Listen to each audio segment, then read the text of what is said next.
விஞ்ஞானிகளாலும் மற்றவர்களாலும் தெளிவாக வரையறுத்து விட முடியாத ஒரு உணர்வு. அது மூளையில் ஒரு பகுதியா, அது ஒரு மின்சார ஆற்றலா, அல்லது சில ரசாயனங்களுடைய கலவையா, சில குறிப்பிட்ட ஹார்மோன்ஸ், உயிர் திரவங்கள், குறிப்பிட்ட ஹார்மோன்ஸ் அவற்றினுடைய செயல்பாடா, மிக நீண்ட காலமான பழக்க வழக்கமா, எது மனம் என்பது தீர்மானிக்கப்படாதது. இன்னும் கொஞ்சம் விளக்கமாக சொல்வதுன்னு சொன்னால், வெத்தலை பாக்கு போட்டு பழக்கப்பட்டவங்களுக்கு வெத்தலை தனியாக தெரியும், பாக்கு தனியாக தெரியும், சுண்ணாம்பு வெள்ளையாக தனியாக தெரியும். இந்த வெத்தலை பாக்கு சுண்ணாம்பு இது மூணையும் ஒன்றா போட்டு வாயில் போட்டால் வெத்தலையோட பச்சை கலர் காணாமல் போயிடும், பாக்கோட ப்ரௌன் கலர் காணாமல் போயிடும், சுண்ணாம்போட வெள்ளை கலர் காணாமல் போயிடும். அதில் அது வரைக்குமே இல்லாத ஒரு சிவப்பு கலர் உருவாயிடும். அது வெத்தலையிலையும் இல்லை, சுண்ணாம்புலேயும் இல்லை, பாக்குக்குள்ளேயும் இல்லை.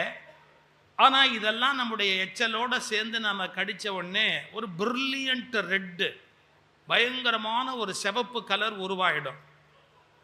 அது மாதிரி மனம் என்பது நம்ம உடல்ல இருக்குதா, உயிரில் இருக்குதா, ஆத்மாவில் இருக்குதா, இப்படி எத்தனையோ பேர் ஆராய்ச்சி பண்ணிக்கிட்டே இருக்கிற போது இந்த வெத்தலை பாக்கு சுண்ணாம்பு கலந்த உடனே அதில் சிவப்பு கலர் வந்த மாதிரி உடம்பும் உயிரும் கலந்த உடனே உள்ளம் என்ற ஒன்று தானாக அதிலிருந்து தோன்றிவிடுகிறது.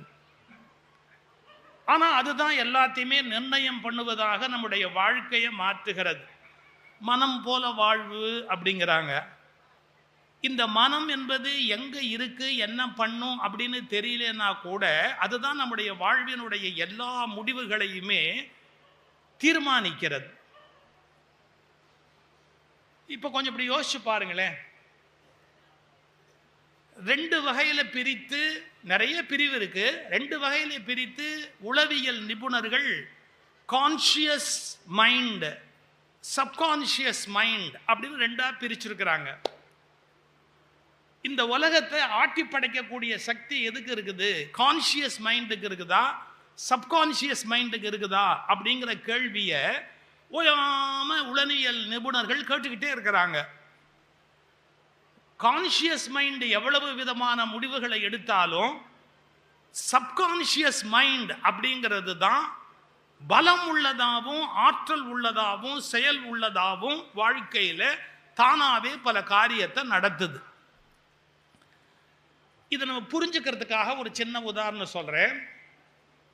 சிக்மண்ட் ஃப்ராய்டு அப்படிங்கிறவர் உங்களுக்கு தெரியும், உளவியல் துறையினுடைய தந்தை என்று கொண்டாடப்படுகிறவர். அவர்தான் மனதை பகுத்து மனதினுடைய செயல் எப்படி என்ன ஏதுங்கிறத பற்றி வாழ்க்கை முழுக்க ஆராய்ந்து விஞ்ஞான பூர்வமான உண்மைகளை வெளிப்பிட்டவர் சிக்மண்ட் ஃப்ராய்டு. அந்த சிக்மண்ட் ஃப்ராய்டுக்கு ஒரு 50 வயது இருக்கிற காலகட்டம். அவர் ஒரு ரயில்வே ஸ்டேஷன்ல இறங்கி நடந்து போயிட்டு இருக்கிறாரு ஃப்ராய்டு.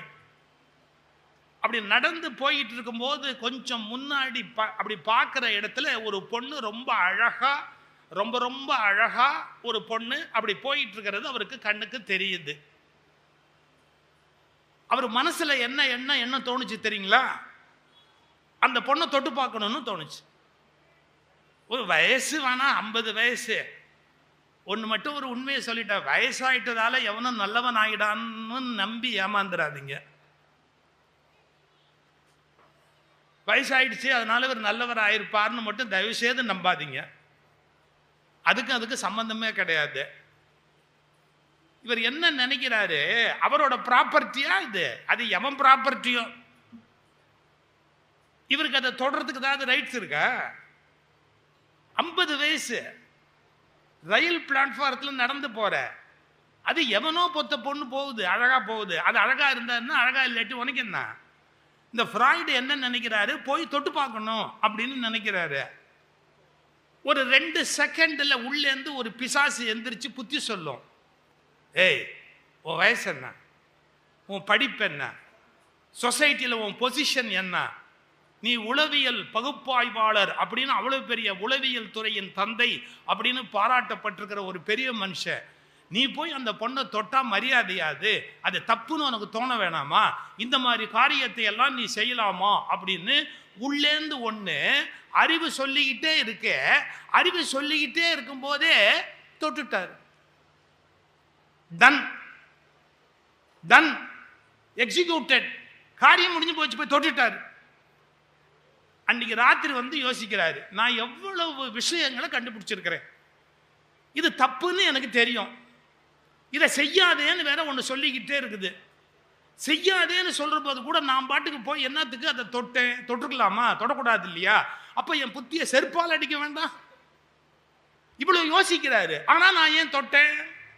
இப்ப நான் ஒரு வார்த்தை சொல்றேன் பாருங்க, நீங்க எவ்வளவுதான் அறிவுபூர்வமான முடிவுகளையும் உங்க கான்சியஸ் மைண்டால எடுத்தாலும், விழிப்புணர்வு மனத்தினால, நீங்க சவுண்ட் குறைக்கணும் எனக்கு, அந்த விழிப்புணர்வு மைண்டினால நீங்க உங்க கான்சியஸ் மைண்ட்ல முடிவுகளை எடுத்தா கூட, the most powerful thing என்ன அப்படின்னு கேட்டா, உங்களுக்கே தெரியாம உங்களுக்குள்ள உட்கார்ந்து இருக்கிற சப்கான்சியஸ் மைண்டோட முடிவுகள் என்னவோ அதுதான் செயலுக்கு வரும்.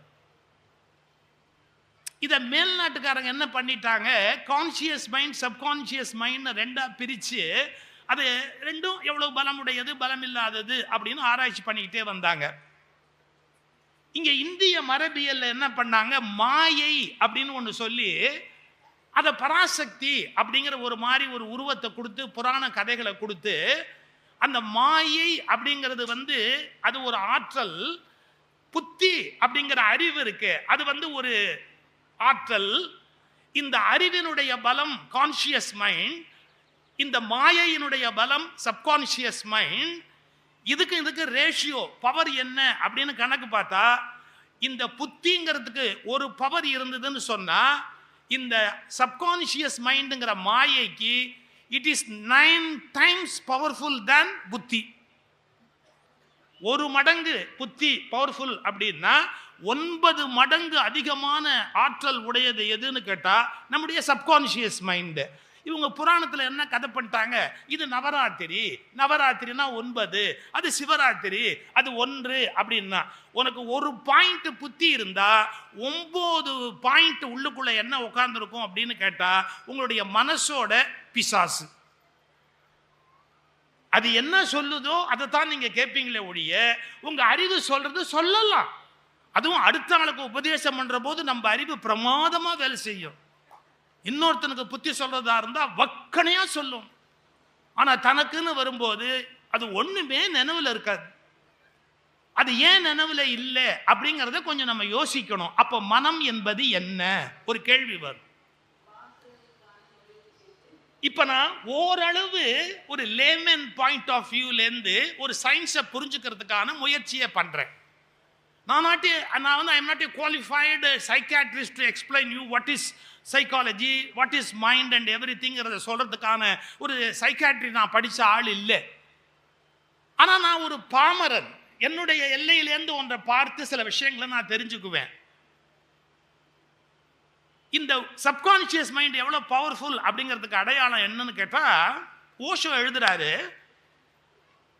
ஒரு சைக்காட்ரிஸ்ட் கிட்ட ஒருத்தன் வர்றான், அவன் என்ன பண்றாரு, டேபிள்ல படுக்க வைக்கிறாரு. அதுக்கப்புறம் ஆழ்நிலை தூக்கம்னு ஒன்று கூட்டிட்டு போவாங்க. அதாவது ஒரே விஷயத்தை திரும்ப திரும்ப ஒரு குரல்ல, ஒரே மாதிரி குரல்ல சொல்லிக்கிட்டே இருந்தா நமக்கு தூக்கம் வர ஆரம்பிச்சிடும். அதை வந்து சைக்காட்ரிஸ்ட் பிரமாதமா பண்ணுவாங்க. ஆனா அதுக்கு சைக்காட்ரிஸ்ட் தான் வேணுங்கிறது இல்லை, சில பேச்சாளர்களே அந்த மாதிரி கேட்கறவங்களெல்லாம் தூங்க வைக்கிற அளவுக்கு பவர்ஃபுல்லா இருப்பாங்க. அது ஒரு மாதிரியான வாய்ஸ்ல அது ஒரே மாதிரியா சொல்லிக்கொண்டே இருந்தா அவங்களை அறியாமையே அப்படியே அந்த வித்ட்ராயல் மூளை வந்து அதுல இருந்து கயட்டிக்கும், வித்ட்ராயல் ஆகி அது தூங்க ஆரம்பிச்சிடும் அது பாட்டுக்கு. அந்த தூக்கத்துக்கு போனதுக்கு அப்புறமா அந்த சைக்காட்ரிஸ்ட் அவனை கையாளுவார். அது மாதிரி ஒரு சைக்காட்ரிஸ்ட் என்ன பண்ணாரு, தங்கிட்ட வந்த ஒரு பேஷண்ட்டை படுக்க வச்சு அப்படியே மெதுவா அப்படியே ஆழ்நிலை தூக்கத்துக்கு அவனை கூட்டிட்டு போய் ஃபுல்லா தூங்க வச்சுட்டாரு. இப்போ ஆனா தூக்கத்துல பேசலாம். அவன்கிட்ட என்ன பேசுறாரு, தலகாணியை எடுத்து அவன் கையில கொடுத்தாரு. தலகாணி எடுத்து அவன் கையில கொடுத்துட்டு, இதான் உன் காதலி முத்தங்குடுன்னாரு. உங்களுக்கு தெரியுமா, ஆழ்நிலை தூக்கத்துக்கு கூட்டிட்டு போயிட்டா இவங்க கமாண்ட்ல தான் அவங்க இருப்பாங்க, என்ன சொன்னாலும் செய்வாங்க அவங்க. அந்த ஆழ்நிலை தூக்கத்துல கமாண்ட் கொடுக்கிறார், இதான் உன்னோட காதலி, கட்டி பிடிச்சி முத்தம் கொடு அப்படிங்கிறார். அவன் தலகாணியை கட்டி பிடிச்சி முத்தம் கொடுக்குறான். இப்ப தலகாணியை கட்டி பிடிச்சி முத்தம் கொடு அப்படின்னு அந்த சொன்ன வார்த்தைக்காக தலகாணியை கட்டி பிடிச்சி முத்தம் கொடுக்கிற போது முடிஞ்சு போச்சு. இந்த சைக்காட்ரிஸ்ட் என்ன பண்ணாரு, அந்த தலகாணியை மெதுவா அப்படி உருவி அந்தாண்ட வச்சுட்டு அவங்கிட்ட சொல்றாரு, நான் இப்ப உன்னை எழுப்பிடுவேன், ஆனா நான் எழுப்பினதுக்கு அப்புறம் சரியா 30 நிமிஷத்துல மறுபடியும் நீ உன் காதலிக்கு முத்தம் கொடுக்கணும். நான் இப்ப உன்னை எழுப்பிடுவேன், ஆனா மறந்துடாத, சரியா 1/2 மணி நேரம் கழிச்சு நீ உன்னுடைய காதலிக்கு முத்தம் கொடுக்கணும், இது கமாண்ட், குறிச்சுக்கோ அப்படின்னு சொல்லிட்டு தூக்கத்திலிருந்து எழுப்பிட்டார் அவனை. எந்திரிச்சான், பேசிக்கிட்டு இருக்கான், இவரோட பேசிக்கிட்டே இருக்கிறான். ஒரு 20 நிமிஷம் 25 நிமிஷம் ஒன்றும் நடக்கல, பெருசா பிரச்சனை வரல. 25-26 நிமிஷத்துக்கு அப்புறம் பரபரப்பா ஆயிட்டான், ரெஸ்ட்லெஸ்ஸா ஆயிட்டான். இப்படிங்கிறான், தேடுறான், ஆடுறான், என்னெல்லாமோ பண்றான். இவர் கேட்டாரு, என்னடா ப்ராப்ளம் உனக்கு, ஒய் ஆர் யூ ரெஸ்ட்லெஸ், ஏன் இப்படி அமைதி இல்லாம இருக்கிற? அவன் கேட்டான், இங்க ஒரு தலகாணி இருந்ததே எங்கன்னா. இப்போ உனக்கு எதுக்குடா தலகாணி, என்ன தூங்கவா போற, இப்போ உனக்கு எதுக்கு தலகாணி, அதெல்லாம் என்ன கேட்காதீங்க, இங்க ஒன்று இருந்தது தலகாணி, அது எங்க அப்படின்னா. அது இல்லடா, அது எங்கேயோ போயிடுச்சு அப்படின்னு வெறி பிடிச்ச மாதிரி எந்திரிச்சு நேரா போய் அவர் கபோர்டுக்குள்ள வச்சிருந்தார், கபோர்டை திறந்தான், தலகாணியை எடுத்தான், கட்டி பிடிச்சான், அழுத்தி ஒரு முத்தம் கொடுத்து அந்த தலகாணியை கொஞ்சிட்டு அப்புறமா அமைதியா வந்து உட்கார்ந்தான். அவர் கேட்டாரு, இப்ப எதுக்கு தலகாணிக்கு முத்தம் கொடுத்த? அவன் பதில் சொன்னான், எனக்கு தெரியாது, உள்ளேந்து ஒரு குரல், கட்டி பிடிச்சி முத்தம் கொடு, கட்டி பிடிச்சி முத்தம் கொடு, கட்டி பிடிச்சி முத்தம் கொடுன்னு சொல்லிக்கிட்டே இருந்தது. அந்த தலகாணியை கட்டி பிடிச்சி முத்தம் கொடுக்கறதுக்காக தான். அது ஏன் வந்தது என்ன வந்ததுன்னு தெரியாது, நேரா போனேன், கட்டி பிடிச்ச முத்தம் கொடுத்த, முடிஞ்சு போச்சுன்னா. இந்த சப்கான்சியஸ் மைண்ட் உங்களுக்குள்ள ஒன்று உட்கார்ந்து இருக்குது, அது என்ன உத்தரவு போடுதோ அதை உங்களால மீறவே முடியாது. தம் அடிக்கிறவன், தண்ணி போடுறவன், யாராவது தம் அடிக்கிறவன் அறிவுபூர்வமா தம் அடிக்க முடியுமா? யோசிச்சிருக்கீங்களா நீங்க? ஒரு பரபரப்பு இருக்கும். ஒரு சிகரெட்ல இருந்து அவங்க தட்டுறது, அவங்க எடுக்கிறது, அந்த பாக்ஸ்ல தட்டுறது, அதை மேல வைக்கிறது, நீங்க நல்லா கவனிச்சீங்கன்னா அறிவுபூர்வமா ஒரு தியானம் மாதிரி எவனாலையும் சிகரெட் பிடிக்க முடியாது. ஒரு விதமான பரபரப்பு, ஒரு விதமான படபடப்பு உள்ளேந்து இருந்துகிட்டே இருக்கும். அது ஏன் செய்யறோம், எதுக்கு செய்யறோம்லாம் தெரியாது. அதை செய்யாம இருக்க முடியாது, அதை செய்யாம இருக்க முடியாது, அதை செய்யாம இருக்க முடியாது. அந்த ஒரு பிடிவாதம் மட்டும் இருக்கும். அதை எடுத்து அதை அவன் பற்ற வச்சு அந்த காரியத்தை பண்ணுவான். நம்ம வாழ்நாள் முழுக்க நமக்கு தரப்பட்ட நியாயமா அநியாயமானு தெரியாது. கான்சியஸ் மைண்டுங்கிறது ஒரு யூனிட் பவர்ஃபுல்னு சொன்னா, சப்கான்சியஸ் மைண்ட் அப்படிங்கிறது 9 டைம்ஸ் பவர்ஃபுல். அந்த 9 மடங்கு வலிமை உடைய ஒரு ஆற்றலை நீங்க எப்படி ஜெயிப்பீங்க? உங்களால எப்படி அந்த 9 மடங்கு வலிமை உடைய ஆற்றலை ஜெயிக்க முடியும்? இந்த ஒரு கேள்வியை யோசிச்சுக்கங்க. இப்ப நான் முதல்ல ஒரு கேள்வி கேட்கிறேன், உங்களுக்கு சப்கான்சியஸ் மைண்ட் எப்படி உருவாச்சு? என்னைக்கு உருவாச்சு சப்கான்சியஸ் மைண்ட் அப்படிங்கிறது? எங்கேருந்து உருவாச்சு உங்களுக்கு? யாராவது உங்களை நோக்கி உள்ள பயணம் போயிருக்கீங்களா? இங்கேருந்து நாம ஞானம் அடையணும் அப்படின்னா அங்க போலாமா, இமாலயாஸ் போலாமா, அப்புறமா இல்லாட்டி இந்த பக்கம் வேற எங்கேயாவது கன்னியாகுமரிக்கு போலாமான்னு இன்னைக்கு சொல்றேன். நீ எங்க போனாலும் நீ பைத்தியம், எங்க போனாலும் உங்ககிட்ட தான் பைத்தியக்காரத்தனம் இருக்குது. நீ அங்க போய் எதையுமே நீக்க முடியாது. உனக்கு உள்ள இருக்கிற செத்த இலையை எடுத்து வெளியே போட்டாதான் நீ நிம்மதியா இருக்க முடியுமே ஒழிய, எந்த ஊருக்கு போய் எந்த மாதிரி நீ என்ன வேண்டிட்டு வந்தாலும் உன்னால உன்னை காப்பாத்திக்க முடியாது. உங்ககிட்ட அந்த குப்பையை வெளியே எடுத்து போட்டா மட்டும்தான் உன்னால காப்பாத்திக்க முடியுமே ஒழிய, வெளியில போய் அலையிறதால உன்னால அதை காப்பாற்ற முடியாது. இது ஏதோ நான் நாஸ்திகனா சொல்றேன்ற மாதிரி நினைக்க கூடாது. ஆஸ்திக உலகத்துல திருநாவுக்கரசர் பாடினார், கங்கை ஆடிலன் காவிரி ஆடிலன், நீ எங்க போய் என்ன பண்ணி என்ன பிரயோஜனம், எல்லா பிரச்சனையும் உங்ககிட்ட தானே. நாம இத கவலையே படல. அத்தனை பிரச்சனைக்கு மூல காரணம் நம்ம கிட்ட இருக்குது. ப்ராப்ளமே நாம தான். ஆனா அந்த ப்ராப்ளத்தை நம்ம அட்ரஸ் பண்ண தயாரா இல்லை. அவங்ககிட்ட இருக்குது, இவங்கிட்ட இருக்குது, வெளியில இருக்குது. இங்க உங்களுக்கு பிரச்சனையும் வெளியே இருக்குன்னு நினைப்பு, தீர்வும் வெளியே இருக்குன்னு நினைப்பு. இன்னைக்கு சொல்லிட்டு போறேன், பிரச்சனையும் உங்ககிட்டே தான் இருக்கு, தீர்வும் உங்ககிட்டே தான் இருக்கு. இதை நீ கண்டுபிடிச்சாச்சு அப்படின்னு சொன்னா உன் வாழ்க்கையை நீ ஜெயிக்கலாம். இவ்வளவுதான் வாழ்வோட சீக்ரெட். இப்ப நான் ஒரு கேள்வி கேட்டேன்ல, சப்கான்சியஸ் மைண்ட் உங்களுக்கு என்னைக்கு உருவாச்சு? எனி டேட் ஆஃப், இப்போ என்னைக்கு எந்த டேட்ல இருந்து உங்களுக்கு உருவாச்சுன்னு ஏதாவது எனி ஐடியா யாருக்காவது சப்கான்சியஸ் மைண்ட் எப்போ உருவாச்சு அப்படிங்கிறது தெரியுமா?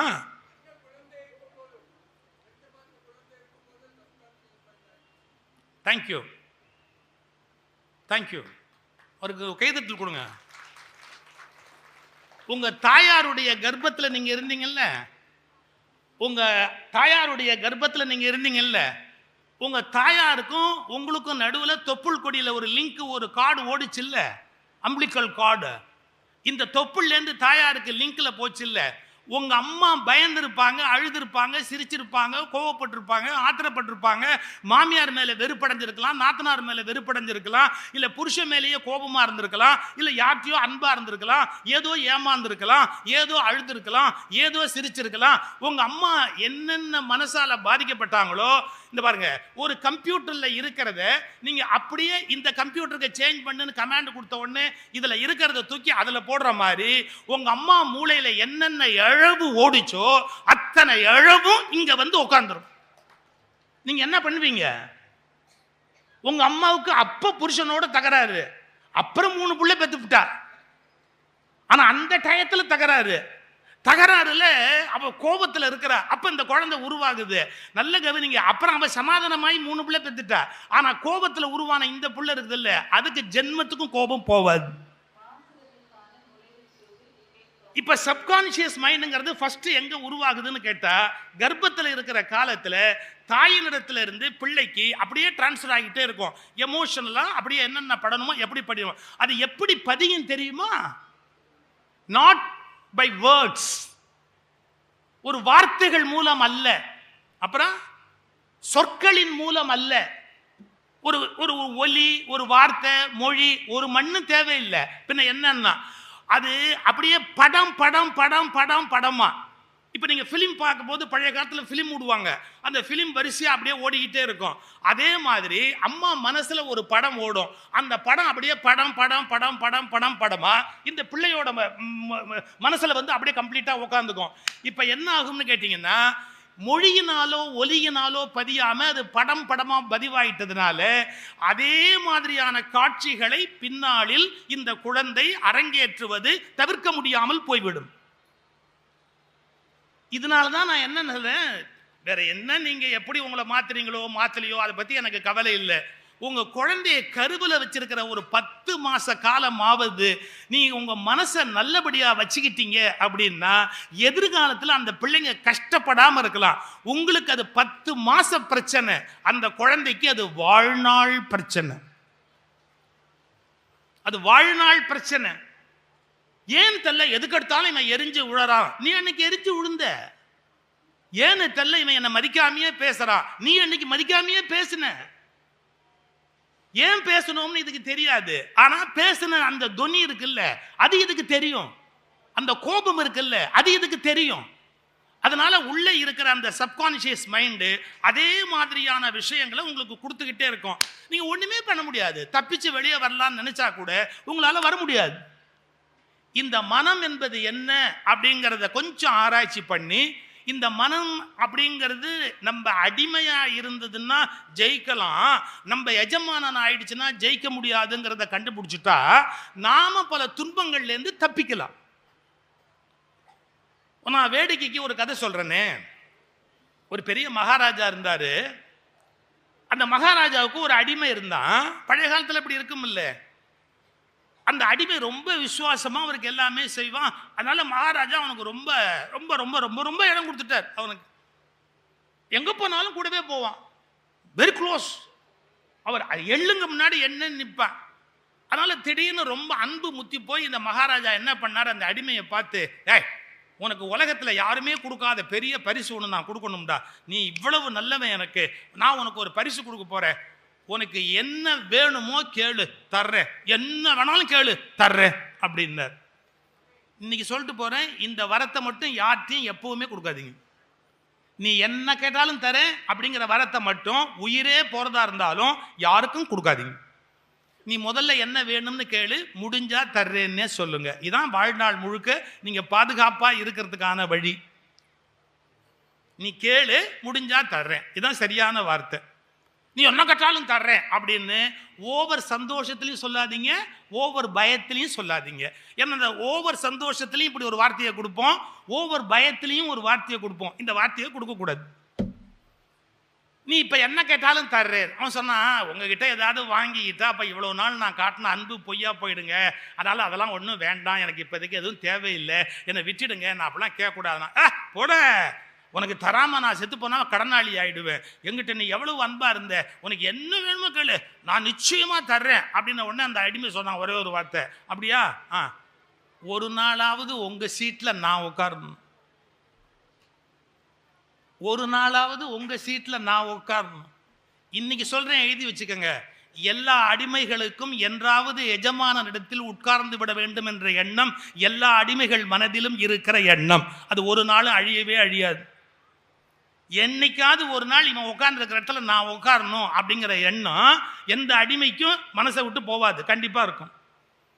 இதை கேட்டாங்க, எனக்கு அந்த இடம் வேணும் அப்படின்னா அந்த மகாராஜா சந்தோஷத்தில் சொன்னான், வேடா இது ஒரு பெரிய விஷயமா அப்படின்னு தன்னுடைய அமைச்சரை கூப்பிட்டான், சேனாதிபதியை கூப்பிட்டுட்டு சொன்னாங்க, பார் இந்த நிமிஷத்துலேருந்து இவன் மகாராஜா, 24 மணி நேரம் இவனுக்கு மகாராஜாவாக இருக்கிற பவர் கொடுத்துருக்குறேன், இவங்க உட்காந்துருப்பான், நான் சொன்னால் எப்படி கீழ்ப்படுவீங்களோ அப்படி இவன் சொன்னால் நீங்கள்லாம் கீழ்ப்படியணும், புரியுதா, அதனால் அவனை மகாராஜாவாக உட்காந்து வைக்கிறேன்னா.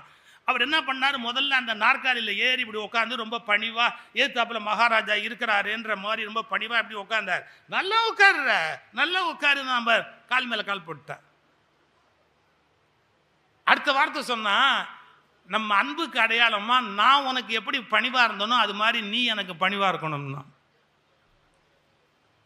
அது என்னடா பெரிய கஷ்டம், உனக்கு வேண்டிய வேலையை நான் செய்யறேன் அப்படி பக்கத்திலேயே பணிவா நின்னாரு. 1 மணி நேரம் ஆச்சு, 2 மணி நேரம் ஆச்சு, 5 மணி நேரம் ஆச்சு, 7 மணி நேரம் ஆச்சு. மந்திரியை கூப்பிட்டான், சேனாதிபதியை கூப்பிட்டான், இவனை கொண்டு போய் ஜெயிலில் வைணும், இவனை கொண்டு போய் ஜெயிலில் வை அப்படின்னா.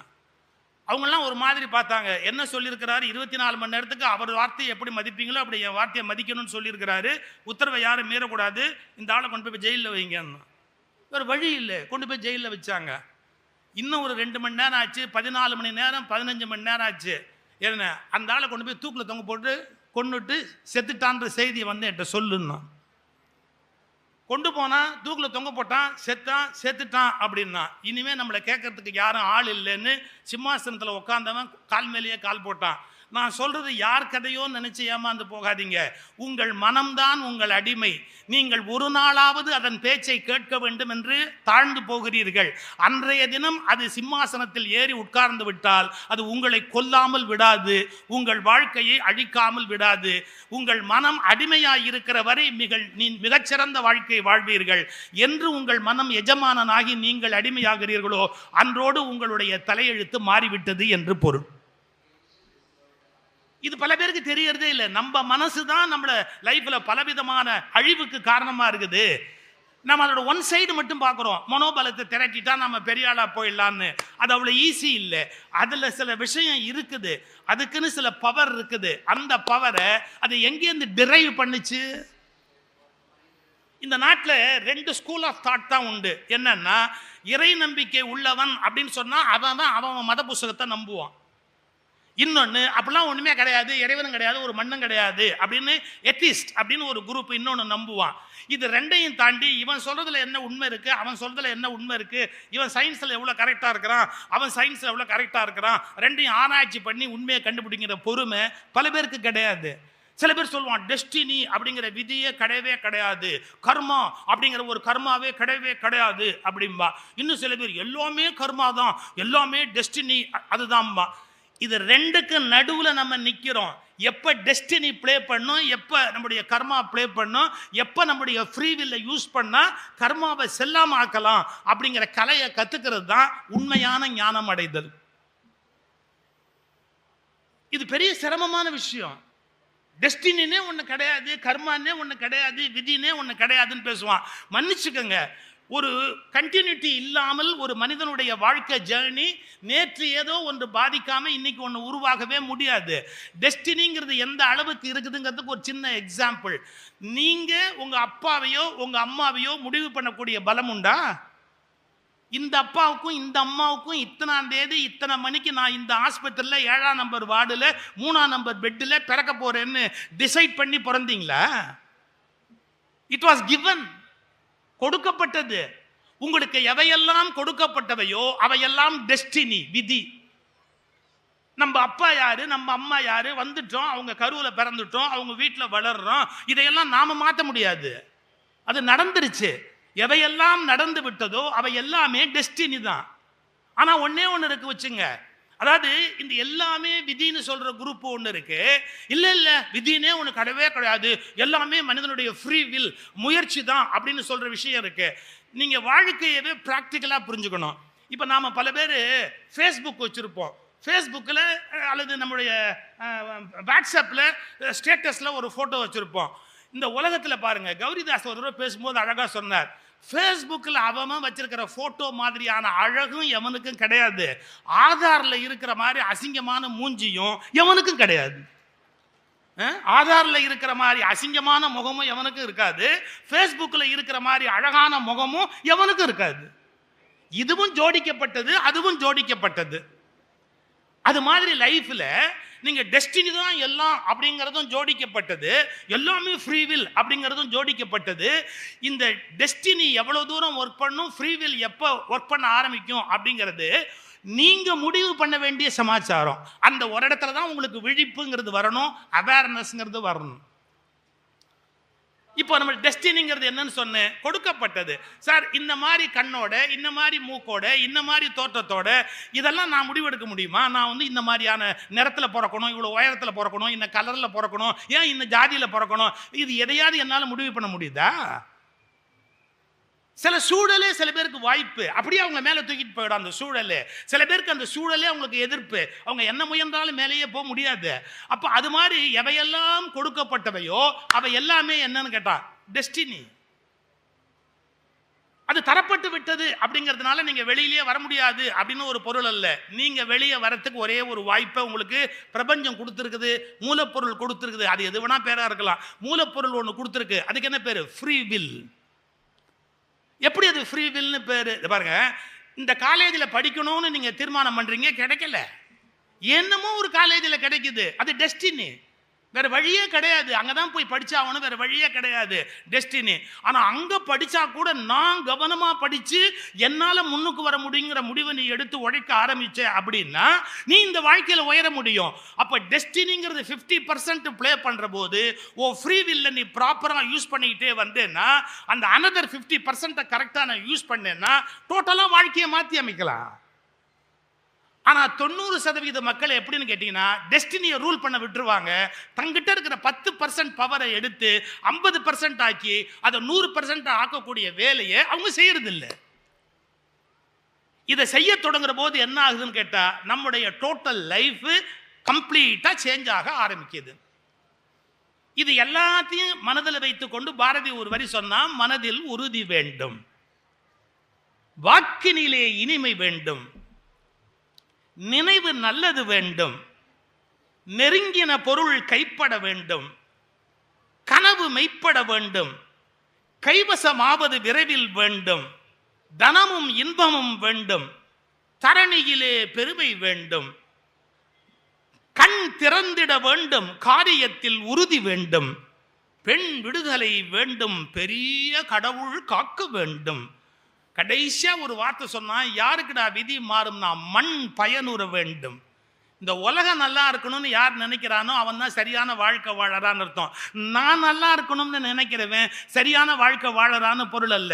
மண் பயனுற வேண்டும், வானகம் இங்கு தென்பட வேண்டும், உண்மை நின்றிட வேண்டும். பாரதி தன்னுடைய விருப்பத்தை பதிவு பண்றான். இந்த உலகத்துல உண்மை ஜெயிக்கணும், அப்படி ஜெயிக்கணும்னா என்னென்ன நடக்கணும் அப்படின்னு பட்டியல் போட்டான். அதுல முதல் விஷயம் மனதில் உறுதி வேண்டும். நான் முதலே சொல்லிட்டேன், மனம் என்பது இன்னதுன்னு தெரியாது. அதுல subconscious mind 9 times powerful. Conscious மைண்டால நீங்க எடுக்கிற முடிவை அந்த சப்கான்சியஸ் மைண்டை வச்சு ஜெயிக்கிறது கஷ்டம். புரிஞ்சுதா? ஒரு சின்ன உதாரணம் சொல்றேன். நான் ஒரு ஊருக்கு கிருத்திகையும் போது ஆடி கிருத்திகைக்கு பேசுறதுக்கு போயிருந்தேன். நான் போயிருந்த சந்தர்ப்பத்தில் பாடுறதுக்கு ஒருத்தர் வந்திருந்தார். அவர் அப்போ ரொம்ப பிரபலம். அவர் நான் யாருன்னு சொல்ல முடியாது, ரொம்ப பிரபலமான ஒரு பாடகர். அவர் வந்திருந்தார். படிவிழா அது. அவர் உட்காந்துருக்கிறாரு, நாங்கள்லாம் உட்காந்துருக்குறோம். அந்த வீட்டை பண்ணையார் வந்து பிரமாதமாக விருந்து, காலையில் வாங்க டிஃபன் சாப்பிடலாம்னு கூட்டிகிட்டு போகிறாரு. அருமையான விருந்து. இவரை கூப்பிட்டாங்க, யார் பாடகரையும் கூப்பிட்டாங்க, வாங்களேன் டிஃபன் சாப்பிட்டு வந்துடலாம். அவர் சொன்னார், கிருத்திகை நான் விரதம்னாரு. இன்னைக்கு கிருத்திகை நான் விரதம் அப்படின்னார். நாங்கள் போயிட்டோம், எங்களுக்கு என்ன அதை பற்றி என்ன கவலை, நாங்கள் பாட்டுக்கு போயிட்டோம். நாங்கள் சாப்பிட்டுட்டு வந்த உடனே அந்த பிரபலமான பாடகருக்கு மிருதங்கமும் தபேலாவும் ஒரு ஆள் வாசிப்பான். முகம் குறும்பு பிடிச்சவன் அந்த ஆள். அவன் நேரம் அங்கேருந்து வந்து அந்த கையை அப்படி அப்படி அப்படி தேய்ச்சிட்டு அவர் மூக்கு கிட்ட வச்சு, அண்ணா இதை கொஞ்சம் மோந்து பாருங்களேன், அண்ணா இதை ஒரு நிமிஷம் மோந்து பாருங்களேன், அண்ணா இதை ஒரு நிமிஷம் மோந்து பாருங்களேன் அப்படின்னா. எதுக்குண்ணா? அந்த நெய் வாசனை. இந்த பாருங்க என்ன அந்த கேசரியே அது வாயிலேயே நிற்கலண்ணா, போட்டா வழிக்கிண்டு போகிறது, அப்படியே டப்புன்னு அப்படியே உள்ள போயிடுது. இது கொஞ்சம் மோந்து பாருங்களேன். அடடா அந்த வடை இருக்க வடை ஃபஸ்ட்டு லேயரும் செகண்டு லேயரும், வடைக்கு லேயர் சொல்கிறான், ஃபஸ்ட்டு லேயரும் செகண்டு லேயரும் சம்பந்தமே இல்லை. தொப்பி மாதிரி மேலே நிற்கிறது அந்த வடை, கோல்டன் ப்ரௌன் கலர், அப்படி கம கம கம கம கமன்னு ஒரு வாசனையில் அப்படின்னு. இவர் இப்படியே பார்த்தாரு, அப்படியே சொல்கிற. ஆனால் என்ன பண்ணுறதுண்ணா, இன்னைக்கு கிருத்திகையாக போயிடுது அப்படின்னா. அப்புறம் பார்த்துக்கலாம் வாடா, போயிட்டேன். ஆடிக்காது கிருத்திகையாவது 2 லேயரோட உளுந்த வடையை பார்த்ததுக்கப்புறம் அப்புறம் என்ன வேண்டியிருக்கு ஆடி கிருத்திகை? நீங்கள் ஒரு வினாடி யோசிப்பீங்க, இது என்ன பெரிய விஷயமானு. இப்போ சொல்லிட்டு போட்டுமா, உணவு விஷயத்தில் எவனுக்கு உறுதி இல்லையோ அவன் வாழ்க்கையில் உணர்வு விஷயத்திலும் அவனுக்கு உறுதி இருக்காது. எழுதி வச்சுங்க. உணவு விஷயத்தில் எவனுக்கு உறுதி இல்லையோ அவனுக்கு உணர்வு விஷயத்திலும் வாழ்க்கையில் உறுதி இருக்காது. இதை வச்சுதான் எல்லா ரிலிஜனுமே என்னமாவது ஒன்று சொல்லி பட்டினி போட்டான். இன்னைக்கு கிருத்திகை, முருக பக்தன்லாம் பட்டினியா கடை, வைகுண்ட ஏகாதசி வைஷ்ணவெல்லாம் பட்டினியா கடை, இன்னைக்கு வந்து சிவராத்திரி, இன்னைக்கு சைவன்லாம் பட்டினி கடை. என்னத்தையாவது சொல்லி ஒரு நாள் பட்டினி போடணும். பட்டினி போடுற போது நான் சொல்றதை என் வயிறு கேட்கணும், நான் சொல்றதை என் உடம்பு கேட்கணும். அப்ப எப்ப முடியும்னு கேட்டான், மனசுல உறுதி வந்தாதான் முடியும். இப்ப சொல்ற, உணவில் உறுதி வராதவர்களுக்கு உணர்வில் உறுதி வராது. அந்த மனதில் இருக்கிற உறுதி பல அற்புதமான காரியங்களை கூட உலகத்துல சாதிக்கும். நடத்த முடியாத செய்திகளை கூட இந்த உலகத்துல நடத்தி வைக்கும். நீங்க நினைச்சே பார்க்க முடியாத பல சாதனைகள் எப்படி நடக்குதுன்னு கேட்டா, மனதில் இருக்கிற உறுதி தான். அந்த எண்ணங்களினுடைய வலிமை சேருகிற போதுதான் அப்ப சப்கான்சியஸ் மைண்ட் டோட்டலா செயலிழந்து போய் உட்கார்ந்துருக்கும். கான்சியஸ் மைண்ட் என்ன நினைச்சதோ அந்த காரியம் நடக்க தொடங்கும். மனதில் உறுதி வேண்டும். ஆனா அது மட்டும் இருந்தா போறாது. சிடு சிடுன்னு அடுத்தவன மனசு நோக வச்சா நல்லாவா இருக்கும்? வாக்கினிலே இனிமை வேண்டும். நம்ம எவ்வளவுதான் நல்ல மனம், நல்ல கூர்மையான மனமா இருந்தாலும் நம்ம வார்த்தையில கடுமையான சொற்களை பயன்படுத்துவோம் அப்படின்னா மற்றவங்க நம்மளை விரும்ப மாட்டாங்க. நான் அடிக்கடி சொல்றது தான் சாய்ஸ் ஆஃப் வேர்ட்ஸ். நீங்க எப்படி வேணா வார்த்தையை தேர்ந்தெடுத்துக்கலாம். ஒருத்தர் ரொம்ப அமைதியா இருக்கிறாருன்னா எப்படி சொல்லலாம்? சார் பசு மாதிரி ரொம்ப சாஃப்ட், சார் மாடு மாதிரின்னு சொல்லுங்க. பசுவுக்கும் மாடுக்கு என்ன பெரிய வித்தியாசம் இருக்கு? ஒண்ணுமே இல்லை, ரெண்டும் தமிழ் தான். சார் பசு மாதிரி சாதுன்னா ஒத்துக்குவான், சார் மாடு மாதிரி அப்படின்னா ஒத்துக்குவானே. சாய்ஸ் ஆஃப் வேர்ட்ஸ், வார்த்தையை கரெக்டாக நம்ம தேர்ந்தெடுக்கணும். வாக்கினிலே இனிமை வேண்டும். நீ எது சொல்றியோ அதை சொல்லும் போது இனிமையோடு மற்றவங்களுக்கு சொல்றதுக்கு பழகணும். மனதில் உறுதி வேண்டும், வாக்கினிலே இனிமை வேண்டும். சார் முட்டாள்னு திட்டினாலும் ஒரே அர்த்தம் தான், அவர் குழந்தை மாதிரின்னு சொன்னாலும் ஒரே அர்த்தம் தான். 75 வயசான எருமையை பார்த்து நீ குழந்தை மாதிரின்னு சொன்னா என்னங்க அர்த்தம்? முட்டாள்னு சொன்னாலும் அதே அர்த்தம் தான். பட் நாம ஜாக்கிரதையா இருக்கணும். சார் குழந்தை மாதிரி அப்படின்ட்டு பேசாம போயிட்டே இருக்கணும். வாக்கினிலே இனிமை வேண்டும். அப்புறம் நினைவு நல்லது வேண்டும். நெருங்கின பொருள் வசப்பட வேண்டும். இன்னைக்கு நீங்க எவ்வளவு லட்சம் ரூபாய் கொடுத்து எத்தனையோ குருமார்கள்ட்ட ட்ரைனிங் கிளாஸ் போறீங்க. நான் ஒரு சேலஞ்ச் பண்றேன், அந்த சேலஞ்சை நீங்க லைஃப்ல அவங்க கிட்ட பண்ணி பாருங்க. மனுஷனுடைய மனசுல கெட்ட எண்ணம் தோணாம இருக்கிறதுக்கு வாய்ப்பு இருக்குதா?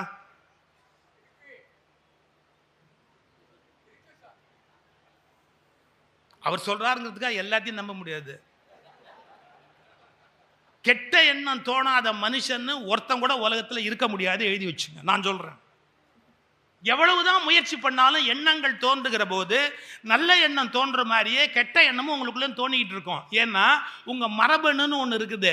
இந்த மரபணு ஜெனட்டிக்ஸ்ல நீங்க எத்தனாவது பரம்பரையில் எங்கேருந்து வர்றீங்களோ அதுக்கு தகுந்த பிஹேவியர், அதுக்கு தகுந்த திங்கிங், அதுக்கு தகுந்த தாட்ஸு உங்களை அறியாமையே உங்களுக்கு உள்ளே வந்து கொப்பளிச்சுக்கிட்டு வரும். இது ஒரு சினிமாவில் ஒரு படத்தில் கமலஹாசன் சொல்லி காட்டுவார். என்ன அனாவசியமா சீண்டாத, எனக்குள்ள ஒரு மிருகம் இருக்குது. அந்த மிருகம் இவ்வளவு நாள் எங்க போயிருந்தது? இவ்வளவு நாள் அந்த மிருகம் எங்க போயிருந்தது? அது எப்ப வெளிப்படும்னு தெரியாது. ஏன் தெரியாது? அது உள்ளே தான் இருக்கும். ஆனா எப்ப வெளியில வரும்னு தெரியாது. இப்போ எல்லா ஸ்கூல் ஆஃப் தாட்ல என்ன சொல்லி கொடுக்குறான், நீ வந்து நல்ல எண்ணங்கள் உள்ளவனாக மாற வேண்டும், தீய எண்ணங்களை முற்றிலும் அழித்து விட வேண்டும். தீய எண்ணத்தை அழிக்கிறதுக்கு எந்த சாமியாராவது ஒரு டெக்னிக் சொல்ல பார்ப்போம். தீய எண்ணத்தை எப்படி அழிக்கிறது? தப்பான எண்ணம் வருது, அந்த தீய எண்ணம் வராமல் இருக்கிறதுக்கு, இல்லை வந்துட்டா அதை எடுத்து போடுறதுக்கு என்ன இன்ஸ்ட்ருமெண்ட் அவைலபிள்? இப்போ பாருங்களேன், ஒரு இடத்துல வந்து தப்பா அரிசியில கல் இருக்குது பாருங்க, கையை வச்சு இப்படி பொறுக்கி இப்படி வெளியே எடுத்து போடலாம். சில அரிசியில திருவண்ணாமலையே இருக்குது, அப்படி எடுத்து தூக்கி அந்தாண்ட போட்டுடலாம். ஏதோ ஒரு கிடுக்கி இருக்குது, அந்த கிடுக்கில ஒரு சின்ன தலைமுடி கிடக்குதுன்னு வச்சுங்க, அந்த கிடுக்கியை யூஸ் பண்ணி அந்த தலைமுடியை அப்படி எடுத்து அப்படி தூக்கி வெளியே போடலாம். எங்க உங்களுக்குள்ள இருக்கிற கெட்ட எண்ணத்தை எதை வச்சு பிடிச்சி எப்படி தூக்கி வெளியே போடுவேன்னு சொல்லுங்க. கெட்ட எண்ணமே இல்லாத இந்த உலகத்தில் இருக்கிறான்னு நினைக்கிறீங்களா? நீங்க விரும்பினாலும் விரும்பாட்டாலும் கெட்ட எண்ணம் வரும். நீங்க விரும்பினாலும் விரும்பாட்டாலும் சமயத்தில் கெட்ட வார்த்தையே உள்ளேந்து வரும். நல்ல வேளை நமக்குள்ள ஒரு லேயர் இருக்கு. அதாவது ஸ்டெபிலைசர் வச்ச மாதிரி, பவர் பிளக்சுவேஷன்ல காப்பாற்றுறதுக்கு ஒரு ஸ்டெபிலைசர் வச்ச மாதிரி நமக்குள்ள ஒரு ஸ்டெபிலைசர் இருக்கிறதால அது வெளியே வரல, அவ்வளவுதான். அந்த ஸ்டெபிலைசர் அவுட் ஆயிட்டா மனநல மருத்துவமனைக்கு போக வேண்டியது தான். ஏன்? அவங்க எல்லாத்தையும் ஓப்பனா அப்படியே பேசிடுவாங்க. மனசுல என்ன இருக்கோ அது எதையுமே சொல்ல மாட்டாங்க. அந்த திருட்டு பைய வராம்பார் அப்படிம்பாங்க. நாம நினைச்சுக்குவோமே ஒழிய சொல்ல மாட்டோம். இனிமே சொல்ல ஆரம்பிச்சோம்னா நாமளும் மனநல மருத்துவமனைக்கு போக வேண்டிய அவசியம் கட்டாயமா வந்துடும். ஏன்னா நம்ம ஸ்டெபிலைசர் இன்னும் பிரமாதமா ஒர்க் பண்ணுது. அதாவது என்ன நினைக்கிறோமோ அதை சொல்லாதபடி தடுக்கிறதுக்கு நமக்குள்ள ஒரு வலிமையான ஒரு இன்ஸ்ட்ருமெண்ட் காத்துக்கிட்டு இருக்குது. ஸ்டெபிலைசர் புடிங்கிச்சுன்னு வச்சுங்க, அவ்வளவுதான். பவர் ஃப்ளக்சுவேஷன்ல நீங்க ஆரம்பிச்சிருவீங்க, உளர ஆரம்பிச்சிருவீங்க. யாரை பத்தி என்ன தோணுதோ உண்மையை சொல்லுவீங்க. இந்த ஏதோ ஒரு படத்துல சுப்பையா சொல்வார், ஒரு வார்த்தை சொல்லிக்கிட்டுமா, ஒரு வார்த்தை சொல்லிக்கிட்டுமா, ஒரு வார்த்தை சொல்லிக்கிட்டுமா அப்படிம்பார். அப்படி எல்லா மனசுல இருந்தும் நல்லதோ கெட்டதோ உள்ள என்ன வருதோ வெளியே வந்து பாஞ்சுக்கிட்டே இருக்கும், நிறுத்த முடியாது. இப்ப சொல்லிட்டு போறேன், உங்க மனசுல கெட்ட எண்ணம் இருந்ததுன்னா அதை எடுத்து போடுறதுக்கு நான் டெக்னிக் சொல்லி தரேன்னு எந்த சாமியார் சொன்னாலும், இல்லை எந்த குருமார் சொன்னாலும், எந்த பெரிய மனுஷன் சொன்னாலும் இம்பாசிபிள் எழுதி வச்சுங்க. அப்ப அதை என்னதான் பண்றது? அப்ப கெட்ட எண்ணத்தை நம்ம வேற ஏதாவது பண்ண முடியாதா? அது உள்ளதான் இருக்குமா? இல்ல, ஒரே ஒரு வழிதான் இருக்கு. அதுக்கு ஒரே ஒரு வழிதான் இருக்கு. என்ன வழி தெரியுமா? ஏகப்பட்ட நல்ல எண்ணங்களை நீங்களா வளர்த்துக்கிட்டீங்கன்னா உள்ள இருந்தாலும் வளர முடியாதபடி அது நசுங்கி போகுமே ஒழிய அதனால அழிய முடியாது. இவ்வளவுதான். இதை கற்றுக் கொடுத்தாச்சுன்னா வாழ்க்கையில நீங்க இதை சொல்லிக் கொடுக்கறதுக்கு நிறைய பேர் தாடி மொட்டை எல்லாம் வச்சு 5 லட்சம் ரூபாய் 6 லட்சம் ரூபாய் வாங்கிட்டு இருக்கிறான். நான் இவங்க கொடுக்க போற 10,000மோ 15,000மோ புத்தக கண்காட்சியில் வாங்கிட்டு இதை மாதிரி சொல்லிட்டு போறேன். இந்த பைத்தியக்காரத்தனத்துக்கு தான் என்ன திட்டுறான், அவ்வளவுதான் வித்தியாசம்.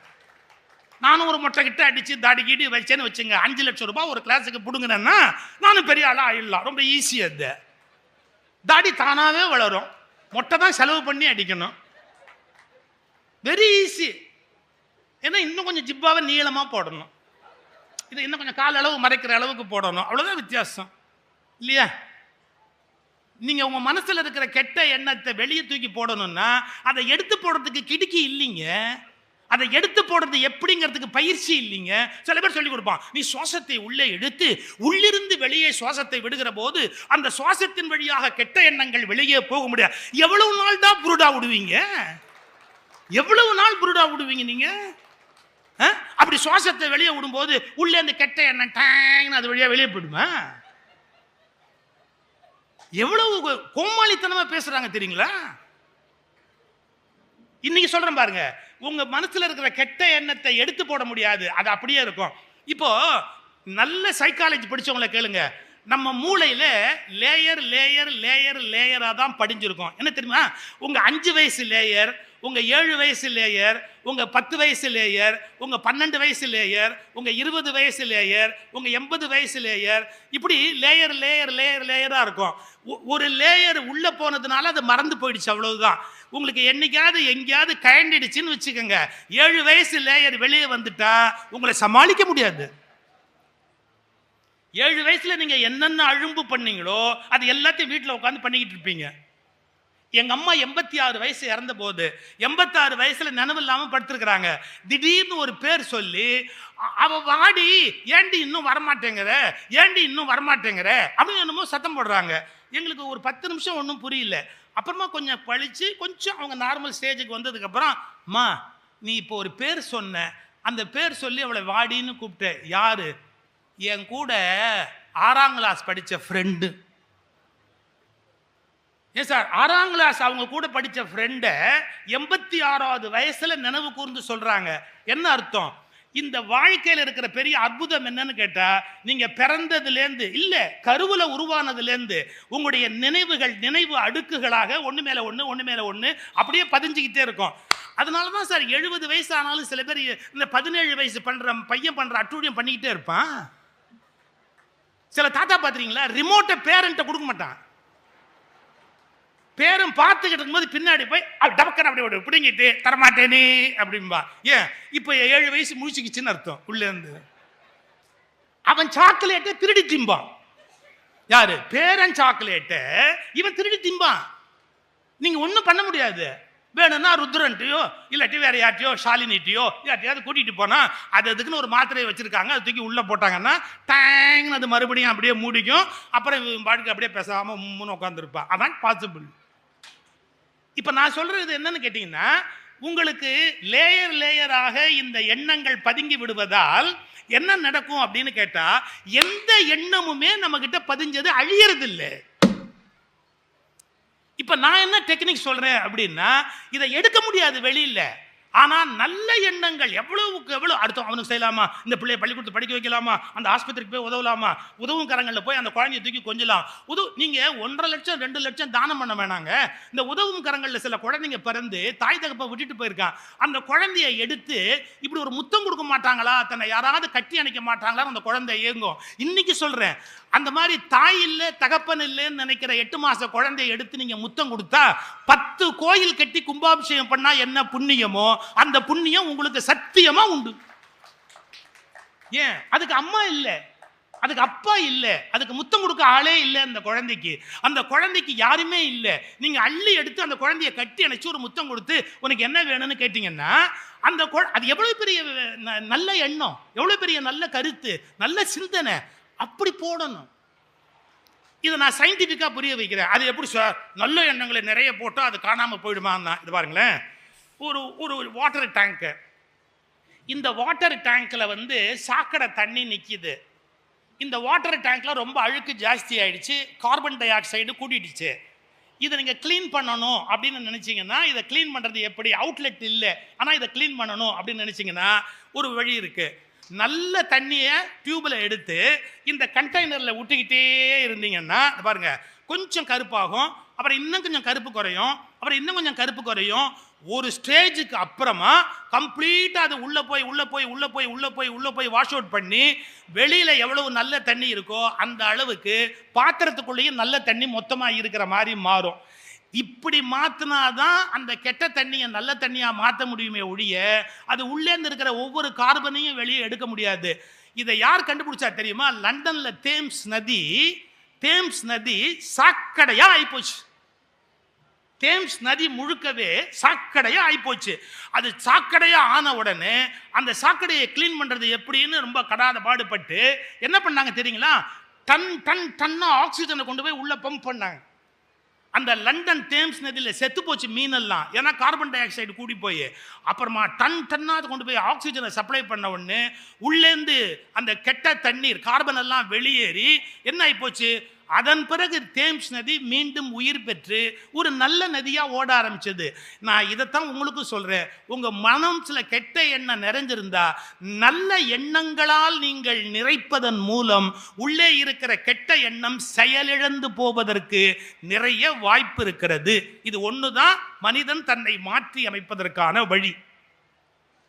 இன்னொரு ஸ்டேஜ் இருக்கு. அவர் சொன்னது நான் தப்புன்னு சொல்ல மாட்டேன். அவருக்கு ஏதோ ஒரு ரகசியம் தெரிஞ்சதால அதை சொன்னாரு. ஆனா அந்த ரகசியத்தை எல்லாராலும் புரிஞ்சுக்க முடியாது. அது என்னங்கிறத மட்டும் நான் சொல்லிட்டு போறேன். புத்தர் வாழ்ந்தார் பாருங்க. புத்தர் அவர் எப்படின்னா எண்ணங்களற்ற நிலைன்னு ஒரு பகுதிக்கு டிரான்ஸ்ஃபர் பண்றாரு.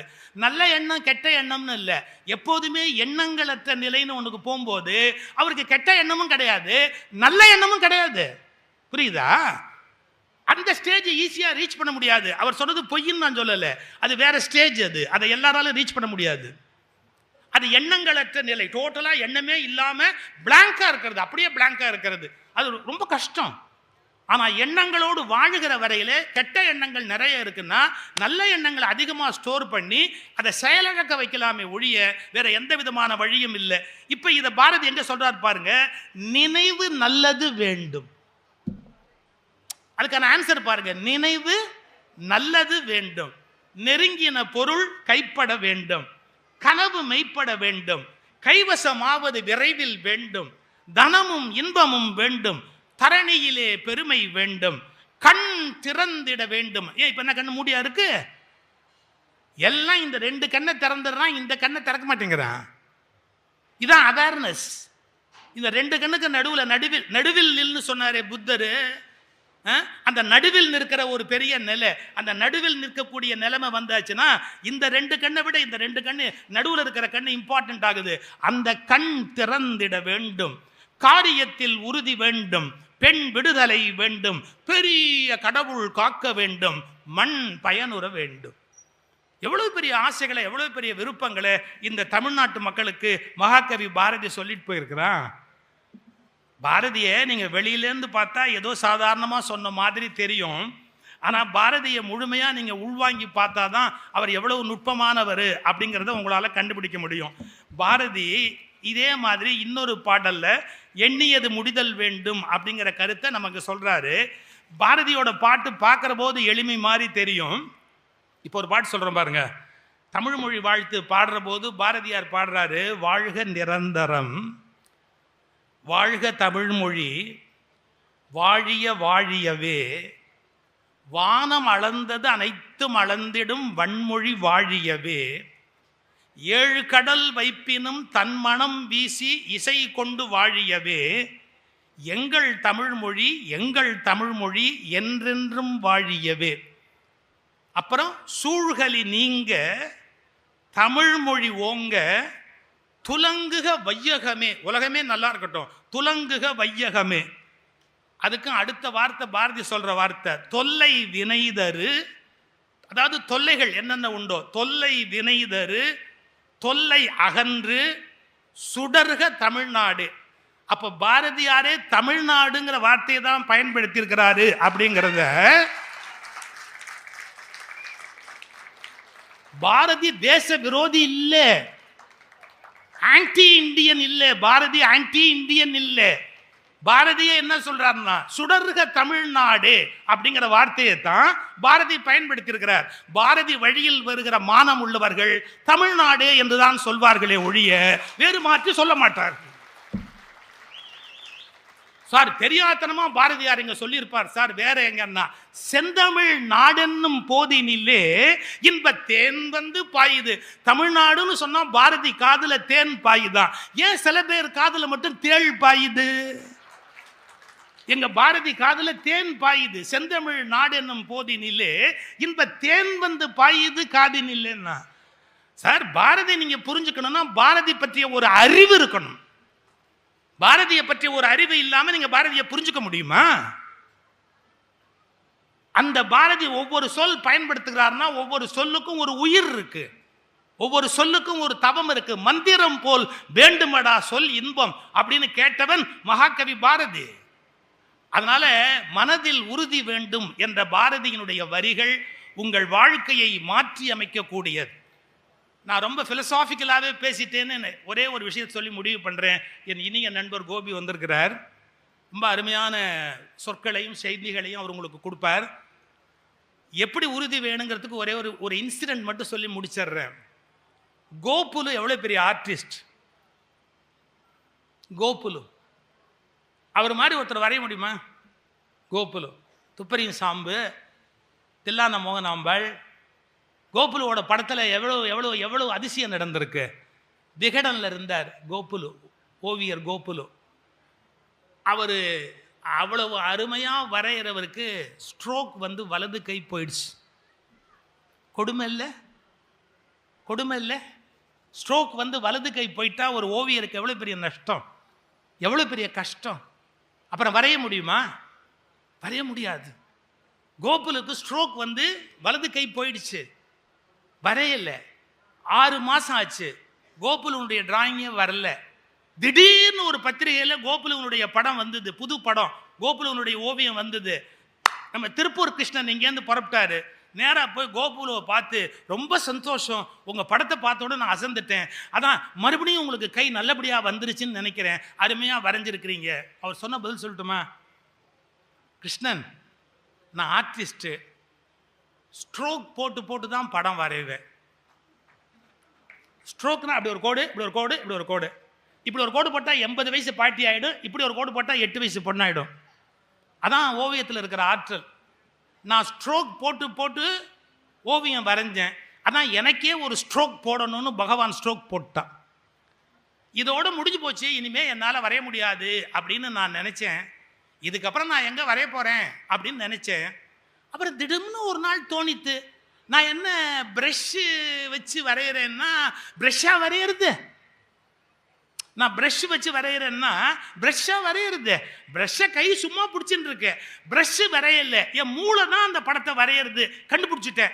ப்ரெஷ்ஷு ஒன்று போயிடுத்துன்னு சொன்னால் அதுக்காக ப்ரெஷ்ஷு போயிடுத்து நான் வரையாமல் இருக்க முடியுமோ? ப்ரெஷ்ஷை தூக்கி போட்டுட்டு வேற ப்ரெஷ்ஷை எடுத்துக்குவேன் பார். அது மாதிரி வலது கையை தூக்கி போட்டுட்டு இடது கையை இப்போ எடுத்துனுட்டு நான் வரைய ஆரம்பிச்சிட்டேன். என்ன ஒரு ஓவியத்தை என்ன ப்ரெஷ்ஷாக வரைகிறது? மூளை தானே வரைகிறது. ஒரு ப்ரெஷ்ஷு போயிடுத்துனா யாராவது வரையாமல் இருப்பாளா? அதுக்காக நான் வலது கையால் வரைஞ்ச மாதிரி ப்ரெஷ்ஷு போயிடுத்து, வலது கையை தூக்கி போட்டுட்டு இடது கையால் வரைகிறதுக்கு ட்ரை பண்ணேன். ஒரு 6 மாதம் ஆயிடுத்து, வந்துடுதுன்னு. இதான் சார் மனதில் உறுதி வேண்டும். வணக்கம், நன்றி.